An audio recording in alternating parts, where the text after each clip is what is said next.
dan selamat sejahtera dari kami di Hope Media Tuaran. Sekali lagi harapan kami semoga Anda akan terus bersama kami dari mula hingga akhir program ini. Kami akan terus menyediakan program ini sehinggalah perintah kawalan pergerakan pemulihan berakhir dan kita kembali dapat mengadakan acara di dalam gereja seperti biasa. Seperti biasa, untuk program kali ini kita akan mulakan dengan satu lagu pujian, diikuti dengan doa di rumah masing-masing, di mana sahaja Anda berada. Sekali lagi, Scarlett akan menyampaikan laporan mission kita. Dan kali ini untuk ringkasan pelajaran sekolah Sabat bagi Sabat yang keempat, MJ Max Malino akan menemani kita. Pastinya satu ringkasan yang padat dan jelas. Dalam acara khotbah, kita akan mulakan dengan satu lagu pujian dan sekali lagi disusuli dengan berdoa di rumah masing-masing.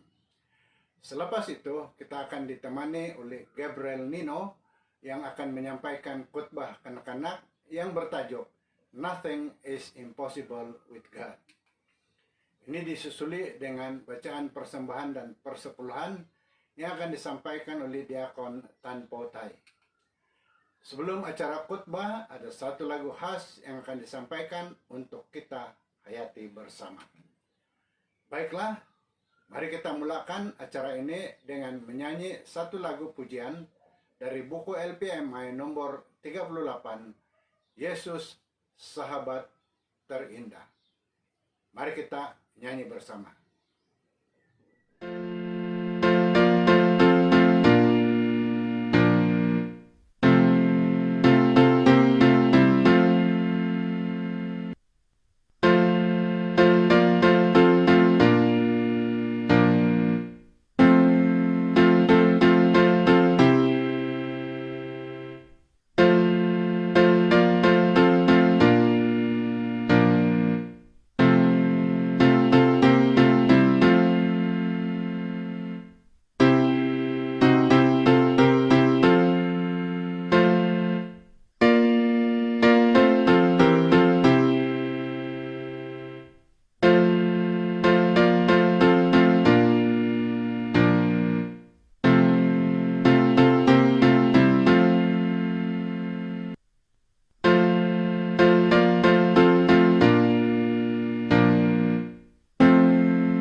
Ini adalah berita mission untuk Sabat 25 Julai 2020 yang bertajuk Doa Menyelamatkan Pernikahan, ditulis oleh Andrew McChesney. Angelique Erbin jatuh cinta pada Peter ketika dia berusia 15 tahun. Ketika itu, Peter berusia 20 tahun. Pasangan itu tinggal bersama dan mendapat 2 orang anak gadis di Oyem, sebuah kota di Gabon Utara. Hidup mereka sukar. Peter minum alkohol dan merokok. Angelique mencintainya. Ketika Angelique berusia 25 tahun, tetangga anggota gereja Advent mengundangnya ke perkumpulan penginjilan. Dia mempunyai banyak pertanyaan tentang ajaran bahwa hari ketujuh itu adalah hari Sabat, dan dia tidak berpuas hati dengan penjelasan penginjil itu. Pada hari Jumat, hari terakhir perkumpulan 2 minggu itu, penginjil itu menyarankan agar dia bertanya kepada pendetanya sendiri tentang hari Sabat. Dia bertekad untuk melakukan hal itu. Ketika berjalan pulang malam itu, dia bertemu dengan pendetanya semasa dalam perjalanan. Pendeta, adakah hari Ahad atau Sabtu hari Sabat yang sebenarnya? Dia bertanya. Gereja Advent mengatakan Sabat adalah hari Sabtu menurut Alkitab. Pendeta itu tidak mahu berdebat dengannya. Apa yang telah Anda ketahui tentang hari Sabtu itu adalah kebenaran, katanya. Kamu sudah belajar kebenaran. Cobalah menyertai gereja Advent. Hidup menjadi lebih rumit setelah Angelique dibaptis. Dia meminta Peter untuk menikahinya, tetapi dia menolak. Dia pindah melintasi negara itu ke Port Gentil, sebuah kota 250 batu ke selatan. Angelique berdoa setiap pagi dan malam agar Peter akan mengenali Yesus. Tuhan, Engkau telah mengizinkan aku untuk mengetahui kebenaran, dan aku berharap Engkau juga akan memberikan Peter kesempatan untuk mengetahui kebenaran. Dia berdoa. Dia menghantar pelajaran Alkitab kepada Peter melalui pos. Semasa di Port Gentil, Peter mengalami masalah. Seorang majikan menuduhnya mencuri, dan meskipun Peter mengaku tidak bersalah, dia telah dihukum penjara selama 3 bulan. Semasa di penjara, dia punya banyak waktu untuk berpikir. Tidak apa-apa yang hendak dilakukannya. Jadi ketika seorang pendeta Advent menawarkan pelajaran Alkitab, dia bersedia menerimanya. Tidak lama sebelum dia dibebaskan, dia telah dibaptiskan. Angelique mengetahui dari seorang teman bahwa Peter ada di penjara, tetapi dia tidak tahu tentang pelajaran Alkitab. Dia terus berdoa untuknya setiap pagi dan petang. Tuhan, Engkau telah mengizinkan saya untuk mengetahui kebenaran, dan saya berharap Engkau juga akan memberitahukan Peter kesempatan untuk mengetahui kebenaran. Dia berdoa. Setelah Peter dibebaskan, dia memanggil Angelique untuk memberitahukannya tentang iman barunya. Sekarang aku mengerti mengapa kamu ingin aku pindah, katanya. Saya sangat senang menjadi seorang Advent.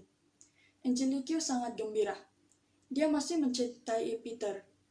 Dia mengubah doa hariannya untuk meminta agar kehidupan Peter menunjukkan buah dari imannya. Dia ingin Peter tidak akan minum alkohol atau merokok lagi. Peter menelepon secara tetap untuk bertanya tentang Angelique dan anak-anak perempuan mereka. Pada suatu perbualan telepon, Angelique memberitahu Peter bahwa dia bercadang untuk membawa anak perempuan bungsu mereka ke Camp Fori Pathfinder selama seminggu di Port Gentil. Peter dan Angelique bersetuju untuk bertemu di Camp Fori itu. Sudah 6 tahun berlalu sejak mereka berpisah. Semasa di Camp Fori, Peter menyambut Angelique dengan senyuman yang lebar dan pelukan yang hangat. Mereka berbual-bual penuh mesra selama 2 jam, lalu Peter pun pergi. Angelique melihat bahwa Peter benar-benar telah berubah. Dia tidak lagi merokok dan tidak minum alkohol juga. Dia memiliki perwatakan yang manis. Peter kembali untuk berbual-bual lebih lama lagi semasa Camp Fori itu. Setelah acara selesai, Angelique tinggal di Port Gentil selama seminggu lagi untuk dapat berbicara dengan Peter. Pada waktu itulah Peter melamar. Aku mencintaimu, katanya. Aku merindukanmu dan aku ingin mengawinimu." "Ya, mari kita menikah," Angelique mengatakannya dengan bahagia. Itu terjadi 8 tahun yang lalu.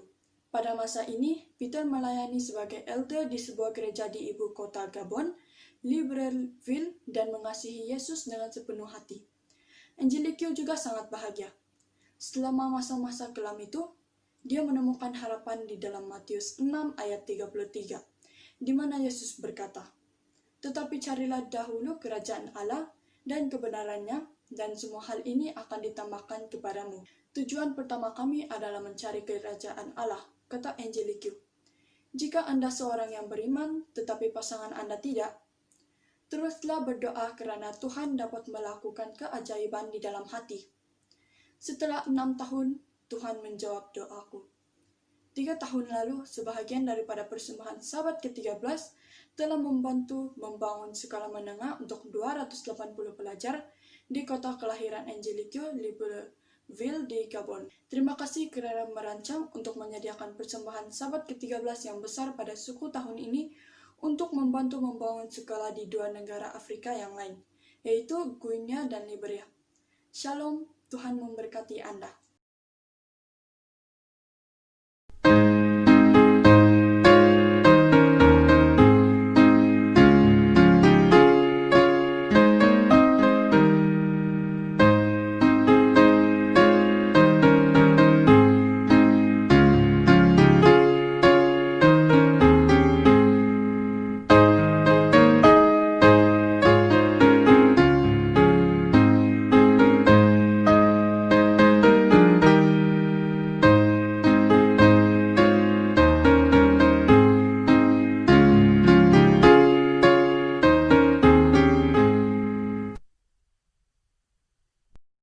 Shalom dan selamat sejahtera. Kita bertemu lagi dalam siri ringkasan pelajaran sekolah Sabat untuk pelajaran keempat yang bertajuk Kuasa Doa Mengenterai untuk Orang Lain. Mari kita mulakan dengan doa. Bapa kami dalam kerajaan sorga, kami mahu belajar pada saat ini, sertai kami. Amin. Ayat hafalan kita dipetik dari buku Yakobus pasal 5 ayat 16. "Karena itu hendaklah kamu saling mengaku dosamu dan saling mendoakan supaya kamu sembuh. Doa orang yang benar bila dengan yakin didoakan sangat besar kuasanya." Antara lain, ringkasan pelajaran sekolah Sabat kita akan menjelaskan bahwa firman Tuhan mendorong kita untuk berdoa tanpa henti dalam 1 Tesalonika pasal 5 ayat 17. Dalam keterangan Paulus mengenai kelengkapan senjata bagi orang Kristen, dia menyatakan bahwa kita harus berdoa selalu dan meminta orang Efesus untuk berdoa baginya. Ini tertulis di dalam Efesus pasal 6 ayat 18 hingga 19. Doa sangat berkuasa ketika dilafazkan untuk menyampaikan doa syafaat bagi orang lain, baik yang beriman atau tidak. Sedikit petikan daripada buku The Acts of Apostles, muka surat 37, tulisan Nyonya White. Murid-murid tidak meminta untuk suatu berkat bagi mereka saja. Mereka dibebankan dengan tanggung jawab terhadap keselamatan jiwa-jiwa. Mereka menyadari bahwa Injil harus disampaikan ke seluruh dunia dan mereka menuntut kuasa yang Kristus telah janjikan. Apabila kita mencari Tuhan dan menjadi pengantara bagi orang lain, Tuhan bekerja di dalam hati kita masing-masing untuk membawa kita lebih dekat kepadanya dan memberikan kebijaksanaan ilahi untuk menjangkau mereka bagi kerajaannya. Ini tertulis di dalam Yakobus pasal 1 ayat 5. Dia juga bekerja di dalam kehidupan mereka dalam cara yang kita tidak dapat lihat atau keadaan yang kita tidak dapat fahami untuk membawa mereka dekat kepadanya. Dalam 1 Yohanes pasal 5 ayat 14 hingga 17. Ringkasan ini akan meliputi topik seperti berikut. Yang pertama, doa syafaat yang juga akan membawa kita dalam topik berdoa dalam konflik. Berdoa untuk orang-orang tertentu, berdoa untuk penganut agama lain, dan juga topik seterusnya Tuhan mendengar doa kita dan cara berdoa. Yang pertama, berdoa dalam konflik, satu pergelutan kosmik. Ayo kita baca di dalam Efesus pasal 6 ayat 12. Karena perjuangan kita bukanlah melawan darah dan daging, tapi melawan pemerintah-pemerintah, melawan penguasa-penguasa, melawan penghulu-penghulu dunia yang gelap ini, melawan roh-roh jahat di udara. Kita hidup dalam konflik yang sebesar kosmik luasnya, yaitu kontroversi di antara baik dan jahat, di antara Kristus dan syaitan. Setiap orang berjuang pada salah satu pihak, dan ramai orang sedang berada di dalam keadaan teragak-agak. Pada pihak Kristus, tidak ada tuntutan khidmat secara paksaan. Dia tidak memaksa sesiapapun untuk mengikutinya. Dia tidak akan campur tangan jika kita tidak membenarkan dia. Nah, jadi doa syafaat atau doa pengantaraan adalah cara kita membiarkan Tuhan campur tangan di dalam kehidupan orang-orang yang kita doakan. Tuhan menghormati pilihan kita untuk mendoakan mereka dan bekerja dengan lebih kuat untuk mereka. Dalam mengurus hal berkaitan doa syafaat, kita harus dengan rendah hati mengakui bahwa kita tidak memahami sepenuhnya perbuatan Tuhan, tetapi ini tidak seharusnya menghalang kita untuk terus-menerus memohon berkat-berkat yang doa perpanjangkan untuk orang lain dan kita sendiri. Topik yang kedua, berdoa untuk orang-orang tertentu. Di dalam subtopik, Yesus, pengantara yang perkasa. Ayo kita lihat dalam Lukas pasal 22 ayat 31 dan 32. Tertulis, Simon, Simon, lihat, iblis telah menuntut untuk menampi kamu seperti gandum, tetapi aku telah berdoa untuk engkau, supaya imanmu jangan gugur. Dan engkau, jikalau engkau sudah insaf, kuatkanlah saudara-saudaramu.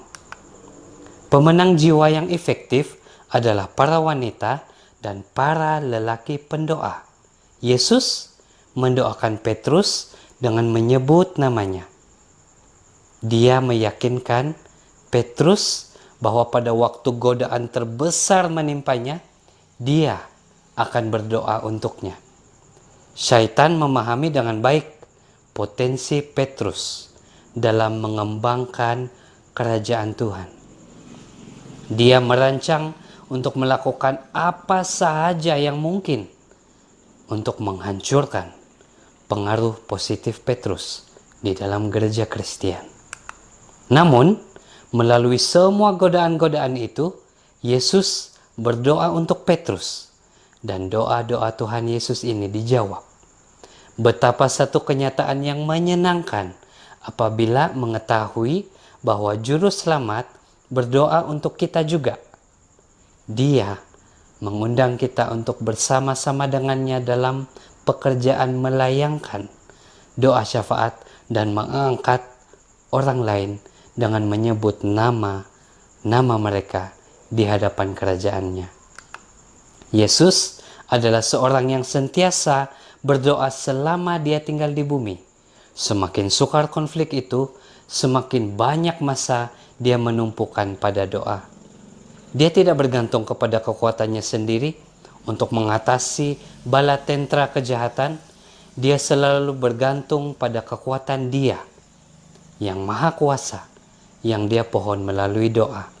Dia meninggalkan teladan berdoa untuk orang-orang tertentu, seperti yang dia lakukan untuk Petrus. Yesus pasti tahu bahwa Petrus tidak sadar bahwa dia memerlukan pertolongan pada malam itu. Oleh itu, Yesus mengantarai bagi pihaknya. Tuhan mendorong kita untuk membawa orang tertentu ke taktanya dan meninggalkan mereka di tangannya.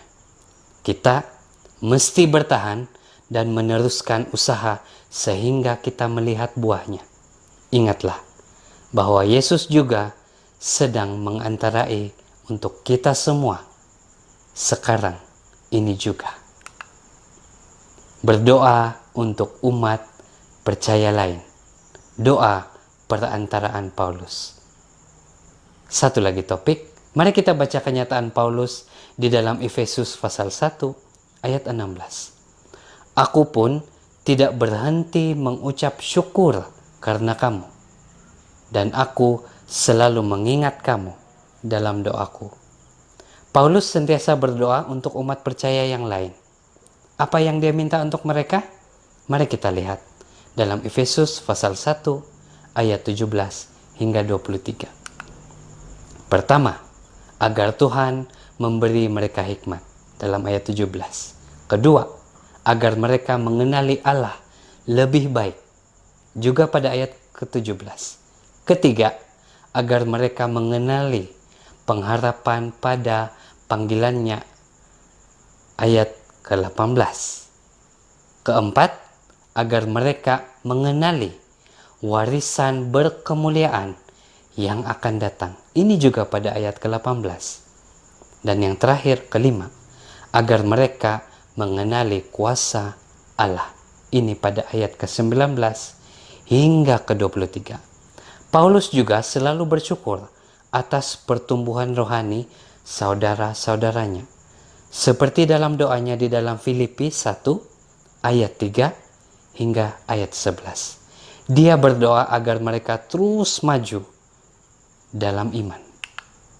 Doa Paulus untuk umat percaya di Efesus amat mengagumkan. Dia berdoa agar Tuhan memberikan mereka hikmat dan pengertian kerohanian, agar dia melegakan pikiran-pikiran mereka dengan kebenaran ilahi dan memberikan mereka pengharapan hidup kekal. Dia juga berdoa agar mereka mengalami kuasa pekerjaan Tuhan yang besar di dalam kehidupan mereka. Tuhan ini amat berkuasa, sungguh perkasa, sehingga dia membangkitkan Yesus dari kematian. Satu kejadian yang menjadi dasar kepada pengharapan hidup kekal di dalam dia. Doa Paulus diakhiri dengan mengingatkan mereka akan kekayaan kasih karunia-Nya dan bahagiannya. Umat Kristen di Efesus pasti dipenuhi dengan dorongan karena mereka tahu Paulus mendoakan mereka dan mengetahui apa yang didoakannya. Nah, kita juga harus mendoakan saudara dan saudari kita seperti yang Paulus lakukan, agar mereka dapat diperkuat dan didorong dalam perjalanan Kristen mereka. Topik seterusnya, Allah mendengar doa kita. Kuasa tidak kelihatan sedang bekerja. Mari kita baca di dalam Daniel pasal 10 ayat 12. Tertulis, lalu katanya kepadaku, janganlah takut Daniel, sebab telah didengarkan perkataanmu. Sejak hari pertama engkau berniat untuk mendapatkan pengertian dan untuk merendahkan dirimu di hadapan Allahmu. Dan aku datang oleh karena perkataanmu itu. Doa perantara adalah senjata yang sangat berkuasa dalam pertempuran antara baik dan jahat, yang juga kita panggil kontroversi besar. Salah satu daripada gambaran yang paling jelas tentang pergulutan ini terdapat dalam Daniel pasal 10. Anda pasti ingat tentang Nabi Jeremia yang telah menubuatkan bahwa orang Yahudi akan menjadi tawanan kepada orang-orang Babylon 70 tahun lamanya. Pada akhir-akhir kehidupan Daniel, masa nubuatan orang Yahudi berada dalam tawanan semakin hampir kepada penghujungnya, Daniel risau. Dia melihat begitu sedikit bukti kepada penggenapan kata-kata Yeremia. Bangsanya masih dalam tawanan, Daniel masih risau tentang keadaan mereka yang telah kembali dari Babel ke Yerusalem. Daniel kecewa dan dia berdoa untuk mereka selama 21 hari. Nampaknya doanya tidak dikabul. Setelah sekian hari, keadaan sama sekali tidak berubah. Lalu Tuhan menghantar penglihatan kepada nabi yang risau ini tepat pada masa yang paling sesuai. Dia meyakinkan Daniel bahwa doanya telah didengar sejak pada pertama kalinya. Tuhan telah berusaha dalam aspek lain. Dalam pertempuran sebelum menjawab doa Daniel, Dia mendengarkan setiap doa syafaat, walaupun kita mungkin harus menunggu jawabannya. Yang terakhir, bagaimana berdoa? Fokus doa kita. Mari kita baca di dalam 1 Samuel pasal 12 ayat 23. Mengenai aku, jauhlah daripadaku untuk berdosa kepada Tuhan dengan berhenti mendoakan kamu. Aku akan mengajarkan kepadamu jalan yang baik dan lurus. Samuel memberikan penekanan terhadap keperluan doa syafaat khusus yang tulus dan bersungguh-sungguh. Kata-kata Samuel agak keras.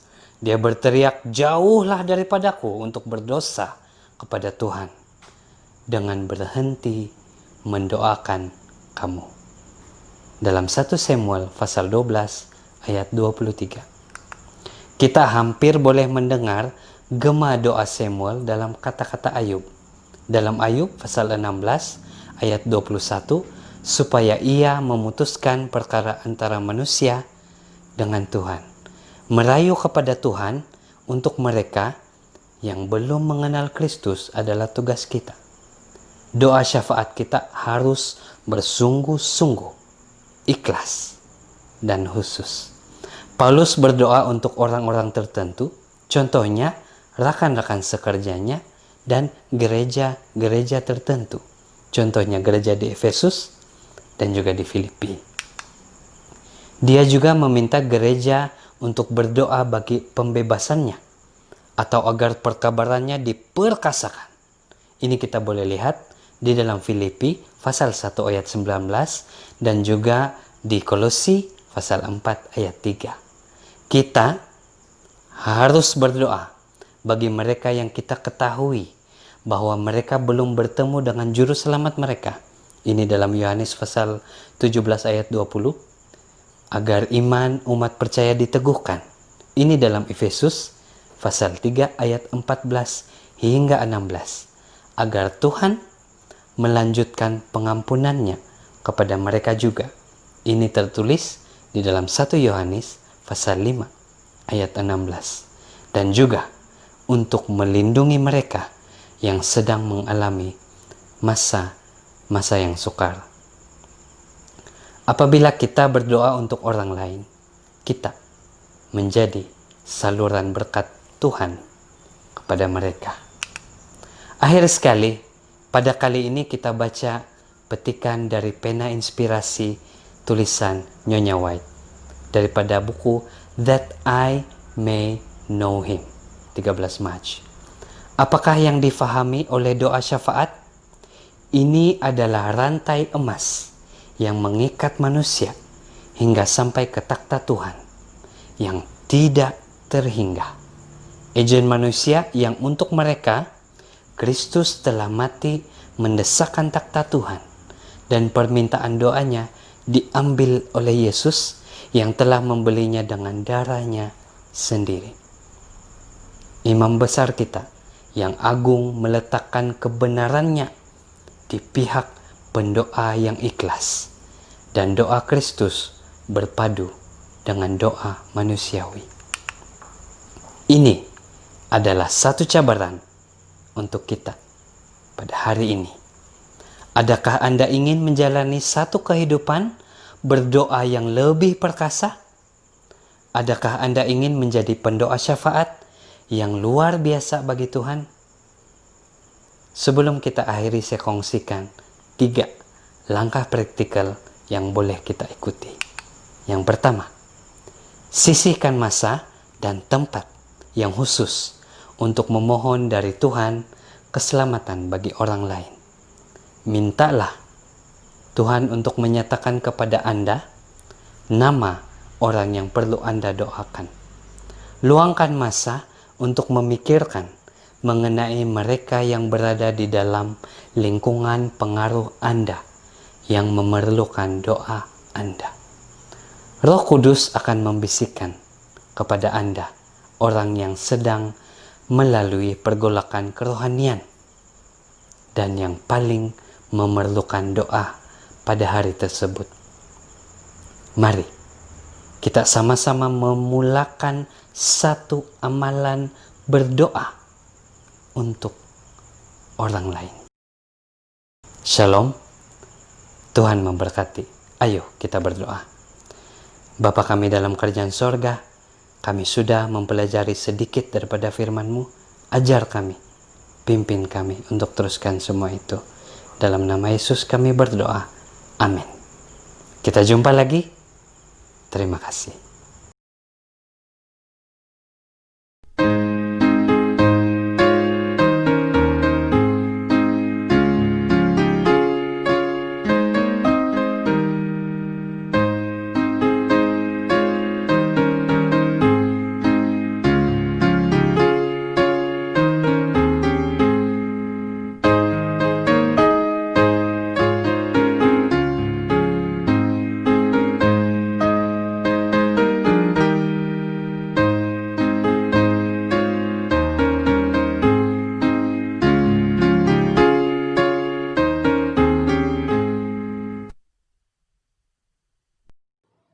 Kita teruskan dengan acara kebaktian kita dengan menyanyi lagu pujian yang terdapat di dalam LPM MAI nomor 152. Maju Tentera Yesus. Tetapi untuk lagu ini seni katanya diambil dari buku Sair Rindu Dindam atau SRD. Suatu ketika dulu buku nyanyian yang sangat populer. Mari kita nyanyikan lagu ini bersama.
A story is told of a very mean moneylender who lent money and charged unreasonable interest.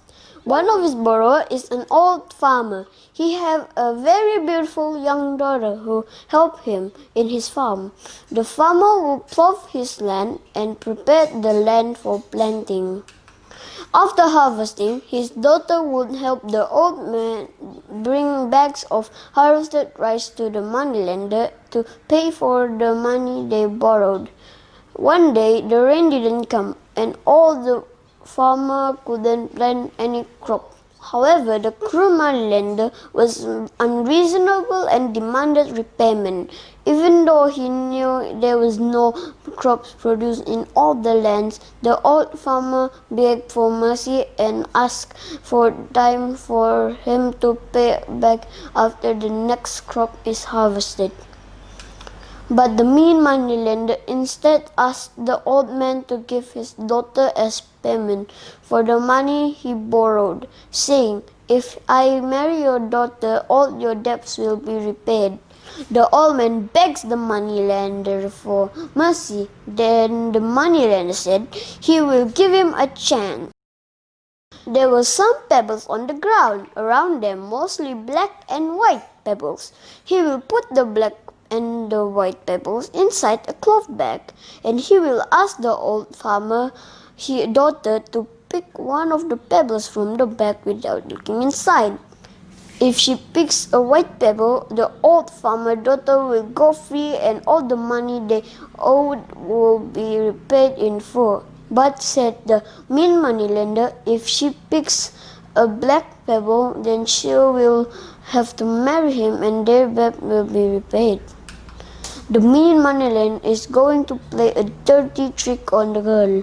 He collected two black pebbles instead of one white and one black and he put both the black pebble inside the bag.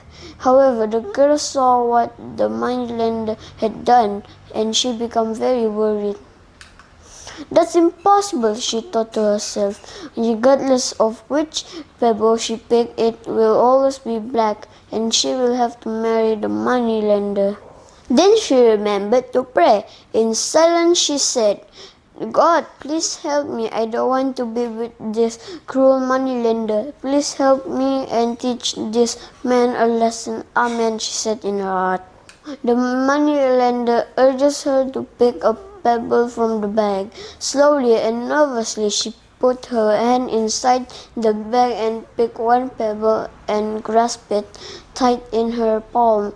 As she was turning, she tripped and fell to the ground and dropped the pebble to the ground. And the pebble she held in her hand a while ago disappeared among the black and white pebbles on the ground.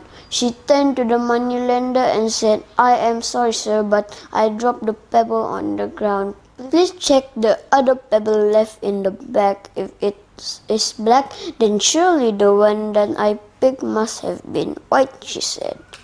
The mean moneylender was very angry, but he knew he had been defeated and didn't bother to look in the bag. He knew what color that pebble that was left inside. He turned and go away.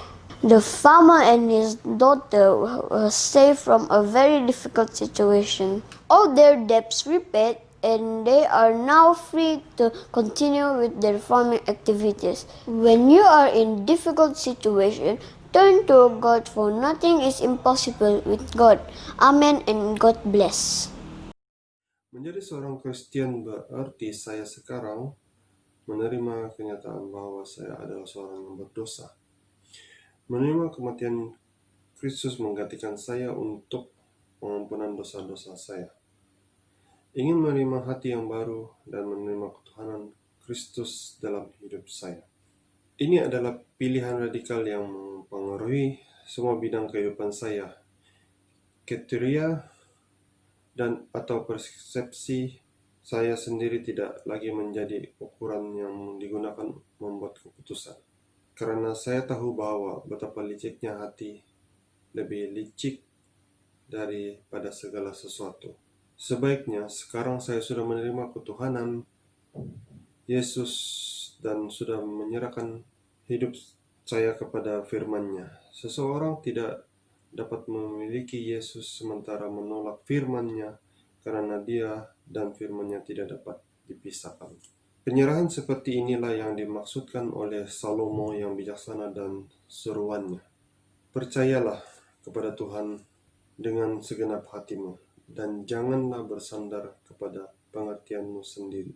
Akuilah Dia dalam segala lakumu, maka Ia akan meluruskan jalanmu. Janganlah engkau menganggap dirimu sendiri bijak. Takutlah akan Tuhan dan jauhilah kejahatan. Itulah yang akan menyembuhkan tubuhmu dan menyegarkan tulang-tulangmu. Kemudian Salomo menggunakan kehidupan menguruskan keuangan untuk menunjukkan cara yang melalui kita dapat menjalankan penyerahan kita kepada Yesus dan kepada firman-Nya. Muliakanlah Tuhan dan hartamu, dan dengan hasil pertama dari segala penghasilanmu, maka lumbung-lumbungmu akan diisi penuh sampai melimpah-limpah, dan berjana pemarahanmu akan meluap dengan air buah anggurnya. Amsal 3 ayat 9 dan 10. Ada berkat yang dijanjikan karena mengembalikan persepuluhan dan memberikan persembahan secara teratur sebagai hasil buah sulung dari setiap penghasilan untuk menghormati Tuhan. Dengan buah sulung berarti bahwa kita memberikan yang terbaik kepada Tuhan terlebih dahulu sebelum memenuhi biaya yang lain. Di sebalik salah satu tanda pertama daripada keenggaan kita untuk berserah kepada Yesus dan firman-Nya adalah keenggaan untuk mengembalikan persepuluhan dan memberikan persembahan dari semua pendapatan kita. Sebelum membuat perbelanjaan lain, penyerahan yang terhad menghasilkan berkat yang terhad. Sementara penyerahan yang tidak terbatas membawa berkat yang berkelimpahan. Sementara kita dengan rendah hati membawa persepuluhan dan persembahan kita kepada Tuhan hari ini sebagai bahagian pertama dari semua penghasilan kita, marilah kita memohon kepadanya untuk memberi kita hati yang menyerah dan membantu kita agar bersedia mengatakan, "Berbicaralah Tuhan, hamba-Mu ini mendengar."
Kala ku cari damai, hanya ku dapat dalam Yesus. Kala ku cari ketenangan, hanya ku temui di dalam Yesus. Tak satu pun dapat menghiburku, tak seorang pun dapat menolongku. Hanya Yesus jawaban hidupku.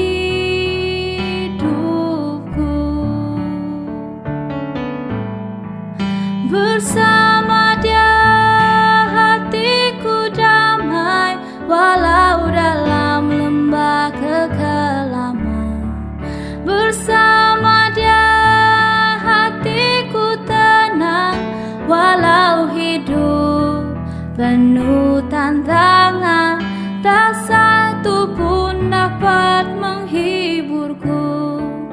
tak seorang pun dapat menolongku. Hanya Yesus jawaban hidupku.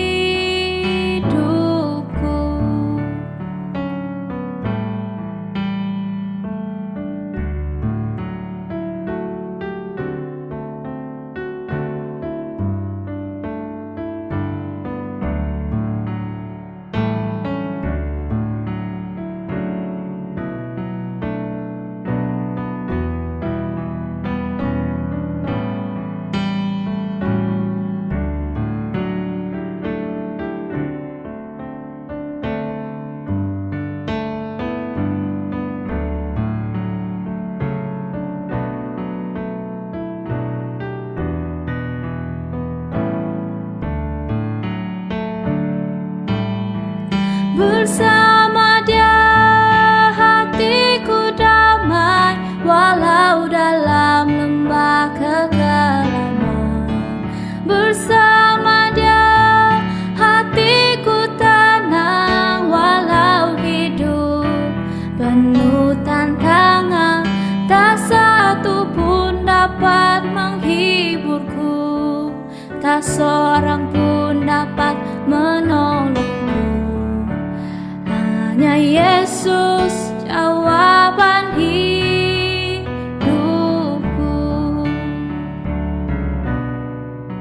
Hanya Yesus jawaban hidupku.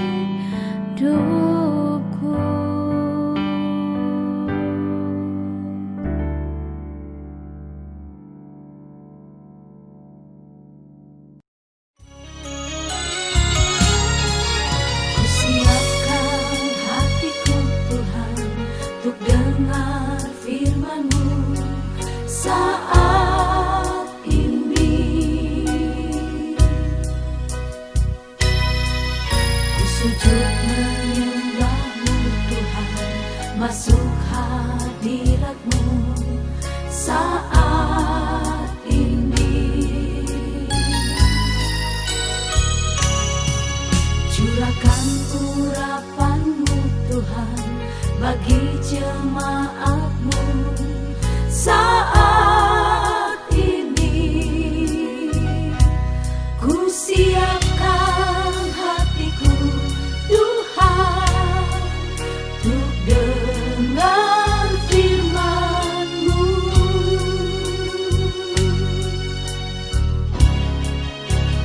Firman-Mu tiada berubah.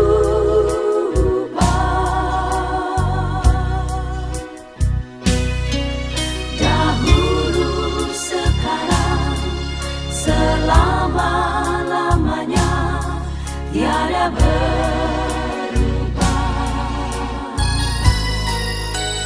Firman-Mu penolong hidupku. Ku siapkan hatiku Tuhan untuk dengar firman-Mu. Selamat Hari Sabat dan salam sejahtera. Kasih karunia Allah menyertai kamu. Tajuk khotbah kita pada kali ini ialah, adakah surga itu benar, nyata? Kita mulakan dengan satu ayat di dalam Filipi 3 ayat 20 yang berbunyi, tetapi kewargaan kita adalah di surga. Dari situ kita menantikan penyelamat Tuhan Yesus Kristus. Sebelum kita teruskan, mari berdoa. Bapa kami yang di surga, pimpin dan berkati kami saat kami mempelajari firman-Mu saat ini. Di dalam nama Yesus kami berdoa. Amin. Beberapa tahun dahulu, ada satu lagu yang sangat populer di beberapa bahagian di dunia ini. Mungkin Anda pernah mendengarnya, dan mungkin juga ada di antara kamu yang tidak pernah mendengarnya. Lagu ini bertajuk If I Rule the World. Terjemahannya ialah, jika aku memerintah dunia ini. Dalam lirik lagu ini, pengarang tersebut mengatakan bahwa jika dia memerintah dunia ini setiap hari, sama seperti hari pertama di musim bunga. Dia juga akan pastikan bahwa semua manusia di bumi ini akan bebas seperti burung. Semua orang mempunyai lagu untuk dinyanyikan. Setiap langit di mana juga di dunia ini akan sentiasa cerah. Saya ingin bertanyakan satu soalan. Bagaimanakah dunia ini jika Anda adalah pemerintahnya? Apakah perubahan yang Anda ingin lakukan? Mungkin ada di antara kamu yang mau mengubah satu undang-undang, di mana semua orang harus tidur sehingga tengah hari. Atau semua sayur-sayuran mempunyai rasa seperti coklat dan manis. Tetapi saya yakin, kebanyakan di antara kamu mempunyai satu agenda yang lebih besar untuk dilakukan. Kamu mungkin mau agar dunia ini menjadi suatu tempat yang aman, damai, dan harmoni. Kamu mau supaya tidak akan ada lagi penderitaan, kesedihan, kemiskinan, keganasan, dan kematian. Tidak ada lagi peperangan, air mata, kekecewaan. Tidak ada impian yang tidak tercapai. Jika Anda mau menjadikan dunia ini suatu dunia yang ada kebahagiaan sejati dan damai, maka saya ingin bertanya satu soalan. Bagaimana rupa bentuk dunia yang Tuhan akan ciptakan jika Tuhan adalah pemerintah dunia ini? Jawabannya pasti kamu semua sudah tahu. Pertama, mari kita lihat di dalam kitab Kejadian. Kita akan mendapati suatu dunia yang Tuhan sudah ciptakan, ciptaan yang sempurna. Tiada dosa, tiada penderitaan, tiada kesedihan, dan tiada penyakit. Tidak ada putus asa, dan tiada kematian. Kemudian kedua, kita pergi ke kitab Wahyu. Kita akan melihat dunia yang akan dipulihkan kembali, sempurna seperti pada mulanya. Oleh itu, apa yang terjadi di antara Kejadian dan Wahyu? Lihatlah di sekeliling kita. Terjadi peperangan, kebuluran, keganasan, penderitaan, dan kematian. Adakah keadaan itu kelihatan seperti suatu dunia yang sempurna yang Tuhan sudah ciptakan? Tidak, saudara dan saudari yang dikasihi Tuhan. Sekarang kita berada di dalam zaman di antara dunia yang baru dicipta dengan sempurna dan dunia yang kembali dipulihkan dengan sempurna. Hidup di zaman ini bukanlah suatu yang mudah. Melalui dosa, setan telah menjadikan dunia ini tempat permainan pribadinya. Tetapi ini tidak akan lama. Semua kita tahu apa itu arti kesakitan dan penderitaan. Betapa pedihnya apabila kehilangan seseorang yang sangat dikasihi. Keadaan apabila bergelut dengan perasaan takut, kesusahan, penyakit, dan kesedihan. Adakah saya mengkhotbahkan sesuatu yang benar?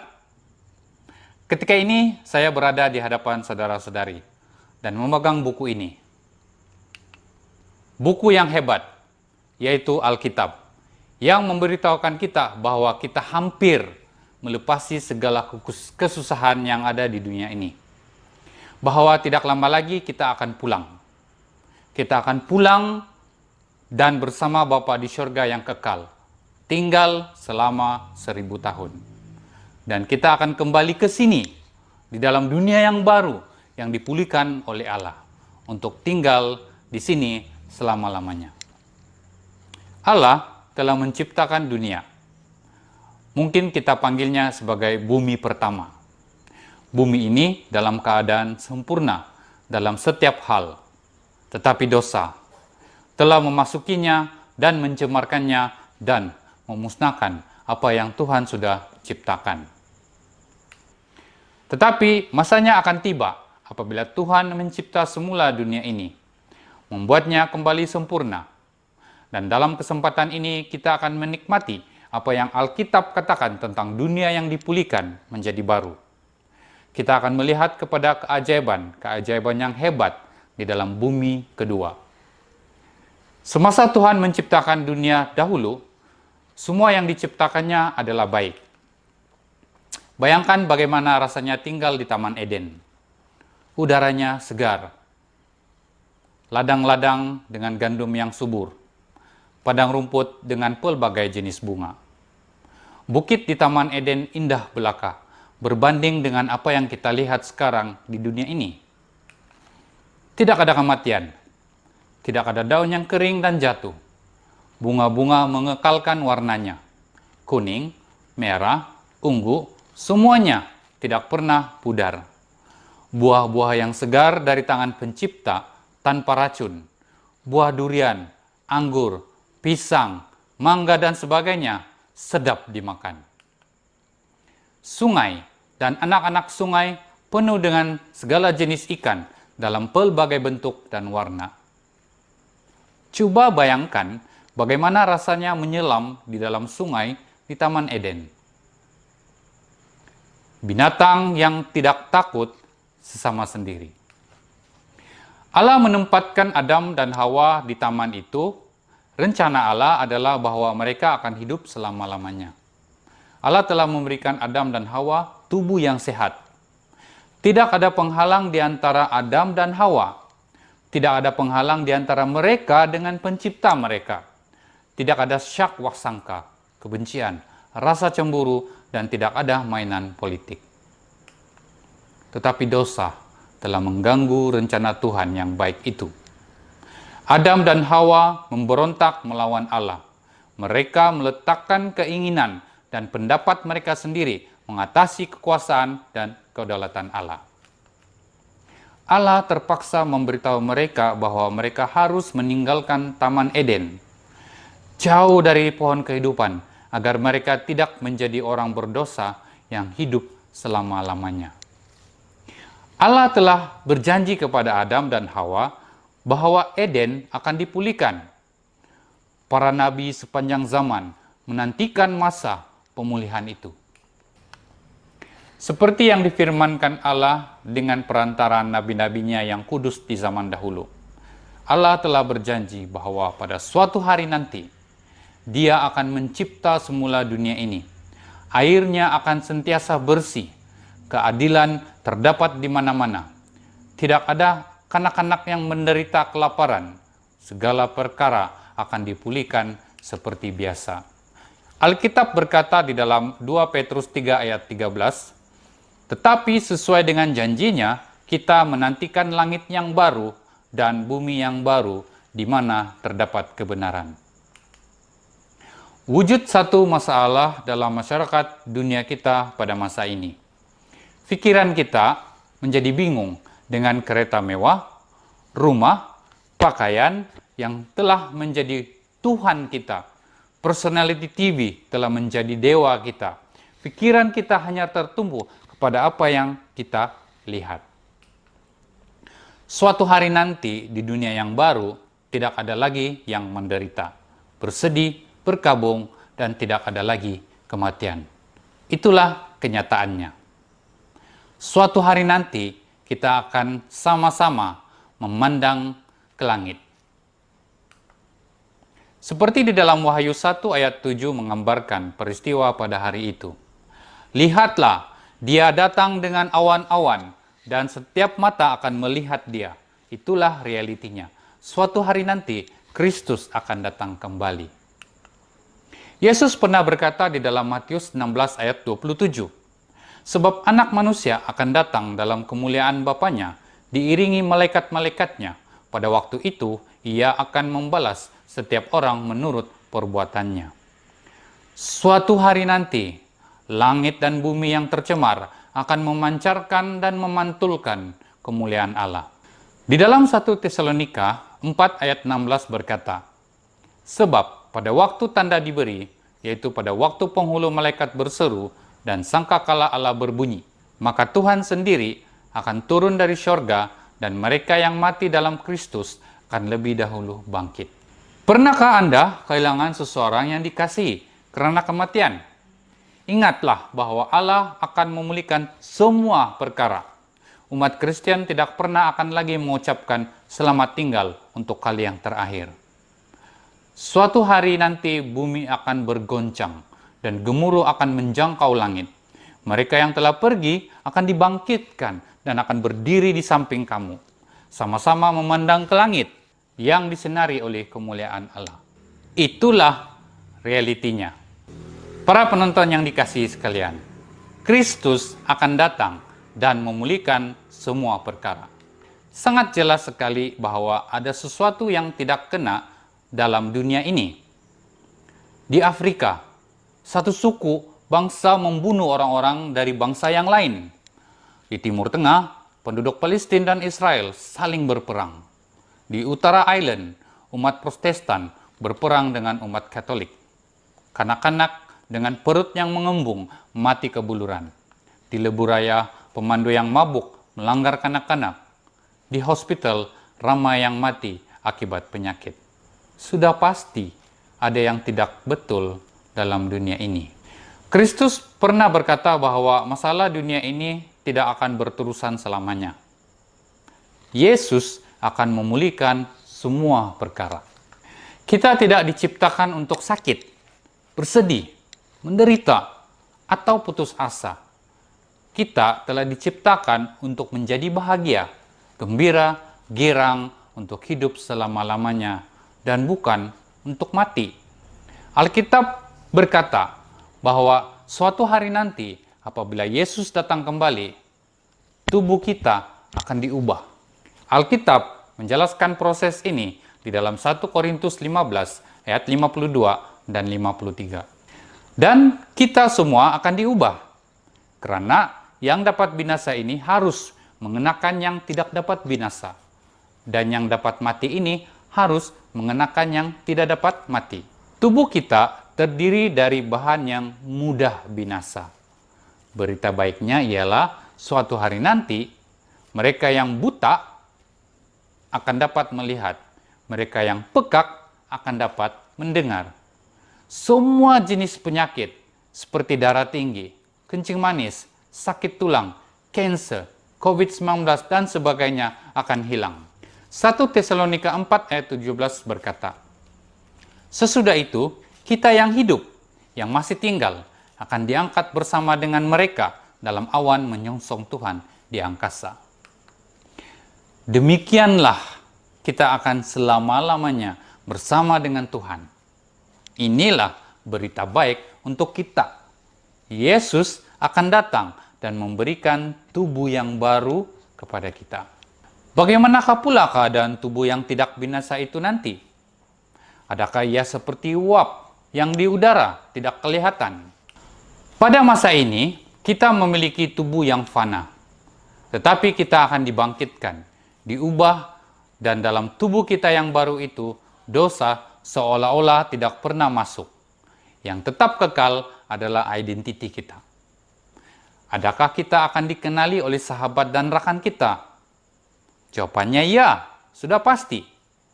Alkitab berkata bahwa tubuh kita akan menjadi sama seperti tubuh Kristus. Bagaimana pula keadaan mereka yang tidak diselamatkan? Alkitab berkata di dalam 2 Tesalonika 1 ayat 9, mereka ini akan menjalani hukuman kebinasaan selama-lamanya, dijauhkan dari hadirat Tuhan dan dari kemuliaan kekuatannya. Mereka telah menjual warisan pusaka mereka dan telah menjual peluang hidup kekal dengan keseronokan dan pemberontakan yang hanya sementara. Apabila Kristus datang nanti, orang benar yang mati akan dibangkitkan bersama-sama dengan mereka yang turut bersama-sama dengan orang benar yang masih hidup pada waktu itu. Orang benar akan bertemu dengan Yesus di awan-awan. Orang benar akan bersama Tuhan di surga selama 1000 tahun. Selama waktu itu, mereka akan mendapatkan jawaban kepada banyak pertanyaan yang belum pernah terjawab. Jika ada sanak saudara atau sahabat Anda yang tidak ada di sana, mereka akan tahu mengapa. Sementara itu, orang yang jahat masih di dalam kematian. Setan dan para malaikatnya akan dipenjarakan di bumi selama 1000 tahun itu.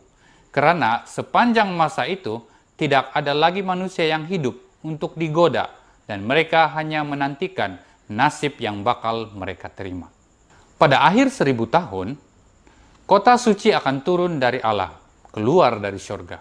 Catatan Yohanes mengenai peristiwa ini merupakan yang paling jelas di seluruh Alkitab. Dia menyatakan dengan jelas apa yang terjadi pada akhir 1000 tahun.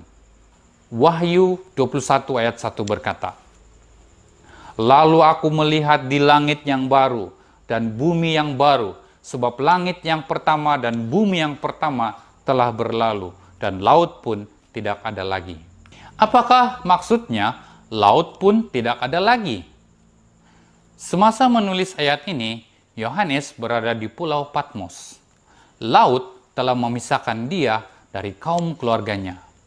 Bagi Yohanes, laut itu berarti kesunyian, kesepian, dan perpisahan.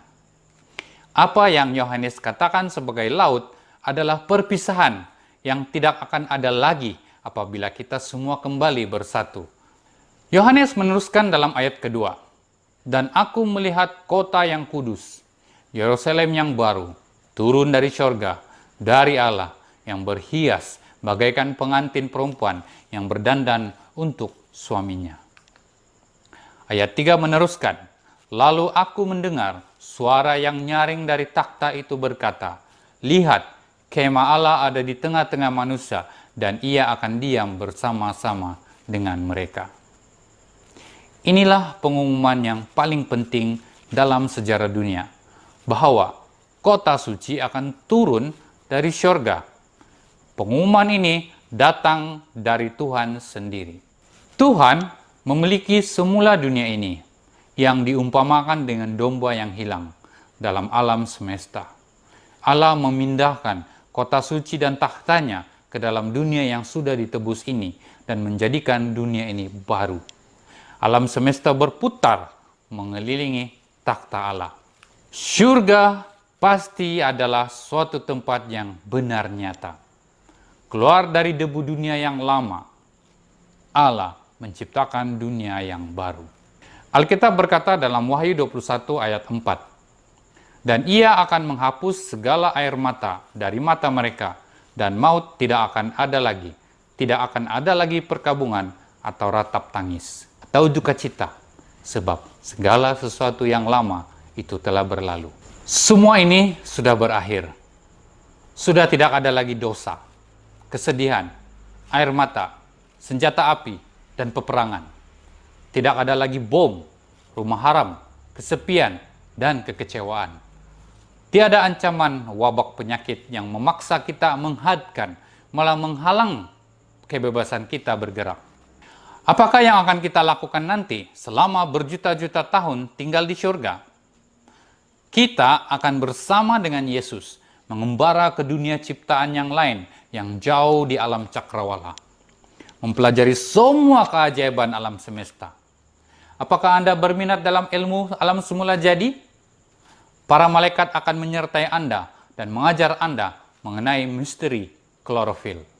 Surga adalah tempat bagi mereka yang inginkan cabaran, yang mindanya adalah tajam, yang sering bertanyakan sesuatu atau soalan, dan yang ingin menerokai sejarah cakrawala, termasuk bumi sendiri. Yesaya 65 ayat 17 mengatakan, "Sebab sesungguhnya aku menciptakan langit yang baru dan bumi yang baru. Hal-hal yang dahulu tidak akan diingat lagi dan tidak akan timbul lagi dalam hati." Nabi Yesaya seterusnya menerangkan keindahan ciptaan Tuhan yang baru. Yesaya 16 ayat 6 dan 9 mengatakan, "Harimau kumbang akan berbaring di samping kambing. Tidak ada yang akan berbuat jahat atau berlaku busuk di seluruh gunungku yang kudus. Tidak akan ada yang membawa ketakutan di dalam hati Anda bila di surga nanti. Tidak perlu pagar besi, ada jendela dan pintu rumah. Tidak ada penggera keselamatan. Tidak ada panggilan kecemasan kepada polis, bomba, ambulan. Tidak ada hospital, tidak ada penyakit, dan tidak merasa takut terhadap orang lain. Semuanya akan bersatu di dalam Kristus. Kita akan sama-sama menyertai aktiviti yang nyata, Syurga bukan suatu tempat kediaman roh atau suatu yang dalam impian sahaja, suatu dunia yang dibuat-buat. Kita akan bersiar-siar di taman bunga yang penuh keindahan dan belajar alam semula jadi bersama. Syurga adalah suatu tempat yang mempersatukan umatnya, seumpama mengkaji satu jenis bunga ros yang baru, menikmati buah yang tidak pernah dirasai sebelum ini, melawat tempat-tempat yang indah yang belum pernah diterokai. Minda tidak akan pernah kehilangan keupayaan untuk belajar dan berkembang dalam ilmu. Semua perkara adalah suatu kegembiraan kepada pandangan mata dan kenikmatan kepada rasa. Jika apa yang Alkitab katakan itu benar, maka tidak ada lagi yang lebih penting daripada berada di sana. Jika sebaliknya, maka kubur yang menanti kita. Bersyukurlah kepada Tuhan, karena suatu hari nanti, rencana Tuhan kita akan digenapi. Alkitab mengatakan di dalam Matius 8 ayat 11, "Aku berkata kepadamu, banyak orang akan datang dari timur dan dari barat, dan duduk makan bersama-sama dengan Abraham, Ishak, dan Yakub di dalam kerajaan surga."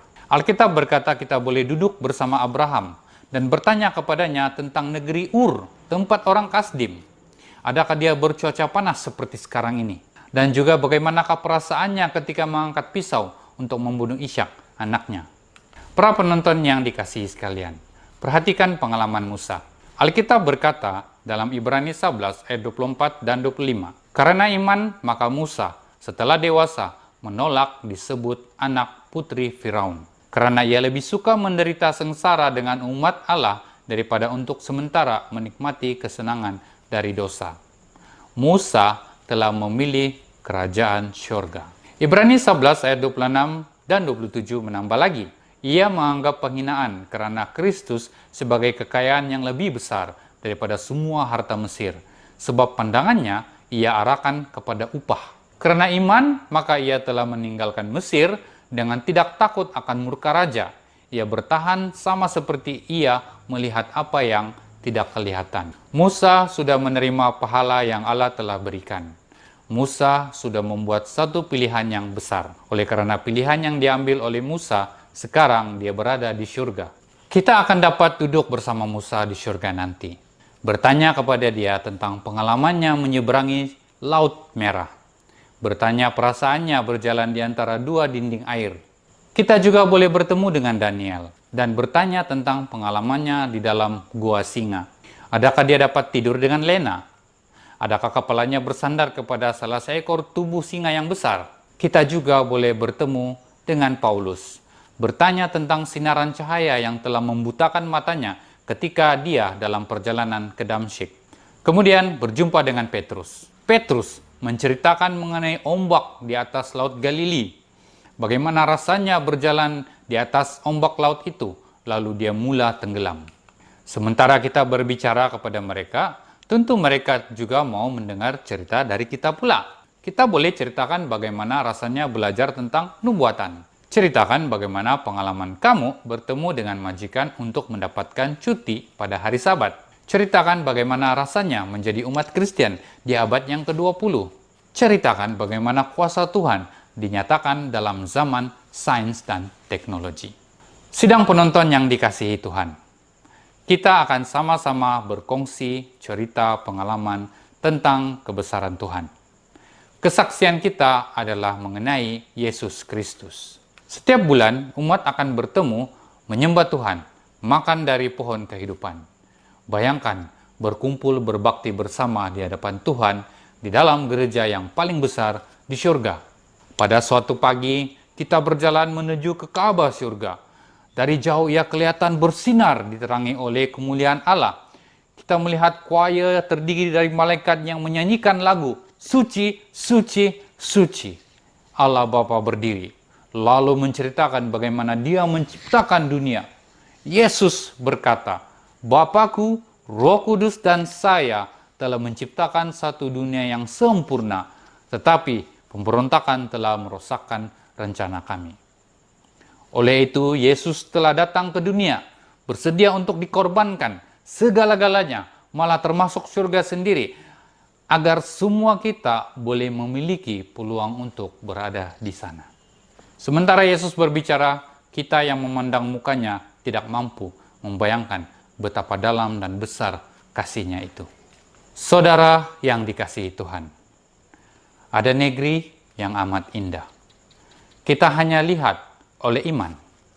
Bapa kita tinggal di sana, menyediakan tempat yang aman. Kita akan bernyanyi nanti lagu surga yang amat merdu. Karena maut, duka tiada lagi dalam negeri kekal yang baru.